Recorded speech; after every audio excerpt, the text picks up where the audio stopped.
Recovery is a process of decisions podcast. This podcast is a weekly revealing of the recovery journey of peer support specialist Trent Thomas.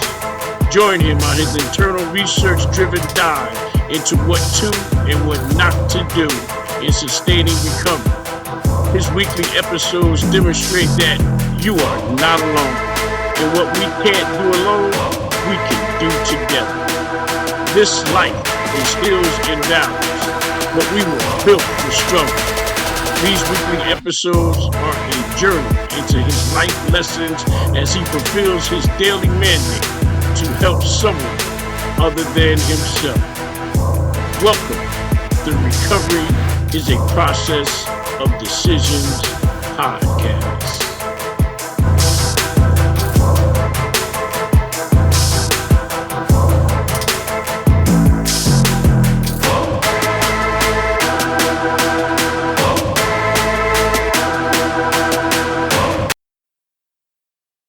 Welcome to the Recovery is a Process of Decisions podcast. This is Trent Thomas, your recovery peer support specialist. Tonight's episode is entitled Defining Manhood in Recovery. Recovery is an inside job. For me, this means I must first begin by defining what it means to be me. For the vast majority of my adult life, I operated under a false narrative as to what it meant to be a man. I lived under the mandate that a man was defined by his outward signs of strength and control. This meant that at no time was I to show any signs of weakness or lack of control. My addiction fueled this misalignment with plunging headfirst into one bad decision after another. Never admitting I was wrong or heading in a wrong direction was a formulation of my masculinity. Admitting I was not in control or in need of assistance from God was totally foreign to my male psyche. So deep was my definition of being a man that I could never conceive the misery I was suffering from was caused by me in my wrong decision making process. My total thinking was so flawed that my pit of despair was rationed off as a natural part of my life in its process. My frequent incarcerations were redefined not as consequences for bad decisions, but rather a part of the game and necessary payments to the game of life.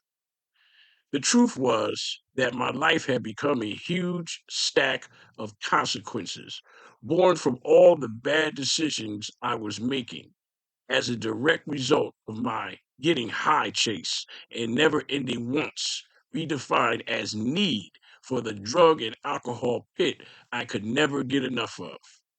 One was too many, and 1,000 was not enough. This slogan became a life mantra. My living and even my dreams were consumed with acquiring more and more of the very substances that would result in my premature death. My definition of being a man needed to be realigned if I ever was to be free of the burden of carrying the 100,000 pound gorilla of drugs and alcohol on my back. My redefining of manhood began with submission, the realization that I was not in control and that my decisions had me trading everything of value for the very substances that would end my life early. My miserable life was sent a reprieve, and a spark of light was delivered to my darkness infused life, a life absent of the light of God, a life where I walked blind and in darkness, mired in the mud and filth of a life of lies, immorality, and dishonesty. This spark, I firmly believe, was delivered to me by the God of my understanding, who saw fit to save me from myself. This save included redefining my definition of what makes a man. Somewhere I heard a man is not supposed to cry. Today, I know you are not a man until you learn how to cry. A man is endowed with feelings. Feelings are a gift from God to be used in mitigating life's hills and valleys. We need to feel in order to achieve understanding. Understanding, once applied in one's life, becomes wisdom. A man needs to feel everything and then process and follow through with those feelings. Never running from or suppressing those feelings, but rather feel what you need to feel and then move on. This life is hills and valleys, ups and downs. As a man experiences feelings, it becomes easier to mitigate them. Feelings are necessary for life to be encompassed in its entirety. Feelings represent the color we see in the film of life. Feelings add depth and breadth to the stream of life. The feeling of love and warmth add comfort and serenity to all we touch and come in contact with. The feelings of sadness and grief add release to pent up feelings of loss and anxiety. Feelings bring a release valve to the stresses of life. When we feel, we live. A man that suppresses his feelings ceases to live. He stops growing. He stops learning. Wisdom is the acquisition of new knowledge. Wisdom demonstrates learned behavior. A better understanding is the goal of all our endeavors. Understanding something better inscribes wisdom once applied to one's life. Wisdom should be the ultimate life goal of a man. A man of God seeks wisdom and is considered wise. He applies the laws that come from God. Thus, wisdom is the crown of life. It assures continued life and separates man from animals. A wisdom infused man recognizes the existence of God, a power greater than himself that can and will deliver him through the hills and valleys that life directs him to. The traits of understanding and wisdom are significant in a man's internal definition and should be prominent in his defining his actions and decision making process. There's a slogan that states, "A boy does what he's told, and a man does what he has to do," thus differentiating the difference between being told what to do and possessing understanding and wisdom and knowing what to do and what not to do. These traits, when common to a man's decision making process, govern his related actions. His actions become automatic in sober rationale, and wisdom affected a forethought. Guided by understanding, a man makes practical and thoughtful responses in words and actions. Gone are the fly by the seat of the pants replies that routinely result in misguided and painful consequences resulting from no forethought and the lack of pre-measured application of wisdom in making prudent and all-encompassing decisions baked in understanding learned from past scenarios of what to and what not to do. This acquired understanding affects all facets of a man's definition of himself. Included in his definition is how he recognizes women and their value to life in general, and in particular to their personal relationships that they hold in high esteem. These relationships include mother, wife, sister, friends, and work partners. All these relationships are extremely important as they are an integral part of how he sees himself. A man is defined as a man in comparison to his gender counterpart, the woman. So it is the woman in his life and how he interacts with them that serves as his definition of who he is. A woman can't be a woman until a man is a man.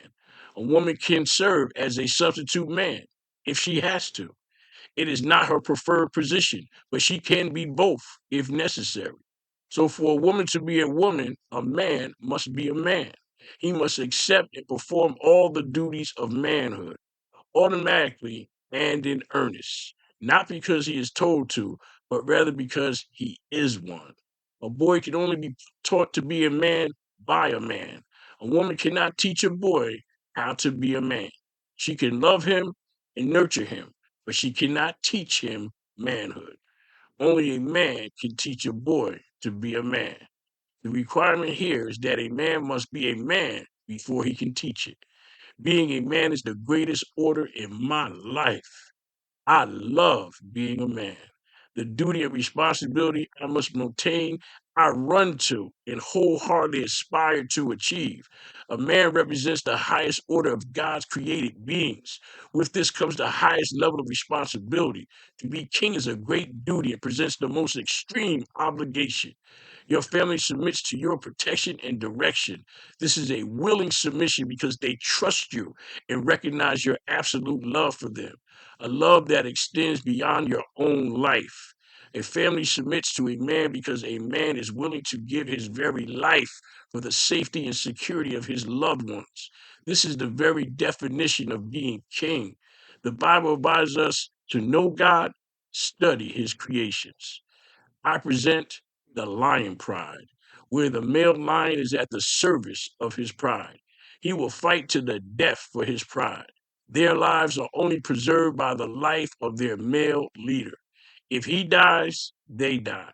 It's his service that places them in submission to him. Submission here is defined as under the protection of. This male has only one life to give, and he willingly gives it for their protection. That is why he eats first at each meal. You want your protector to be at his absolute best. You need your soul protector to be at his strongest so he can serve his family by laying down his life. With the example of the male lion, we learn much about the role of a man within his family. To be king, you must be in service to your kingdom, willing to give everything you have for them.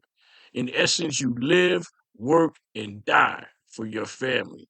That is the willingness of a man for his family.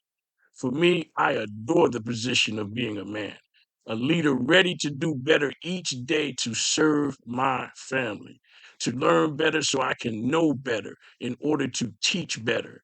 A man must take the lead in doing better. Never perfect, just better. Each day serves as a new opportunity to just do better. With this comes the need to invoke every attribute given to us by God. These attributes include the feelings of love, joy, happiness, sadness, grief, and anger. These feelings are absolutely necessary, but they are not facts. A man knows he should never put the feelings in front of the facts. All decisions should be made with the interpreted balance of feelings and facts. Decisions bear the consequences of bad decisions and rewards for good decisions. For me, recognizing the internal differences of a man and women highlight the approach I make when making important decisions in my life. I understand that women make decisions utilizing their emotional engine. This highlights their premonition for acquiring understanding. A man makes decisions primarily relying on his logic or his if then else mindset. With these two methods of problem solving, it's easy to see why God made woman the perfect complementary asset to the man when dealing with life's hills and valleys. As a man, I do well when I incorporate a woman's opinion or method of problem solving into acquiring solutions for life's problems. God is never, ever wrong, and he certainly did not make a mistake when he placed women at the leadership table. Because of this fact, I seek out a woman's voice in all my life decisions. I seek to be the best man I can be each and every day. As a man, I seek God's permission as well as his will to be done for me.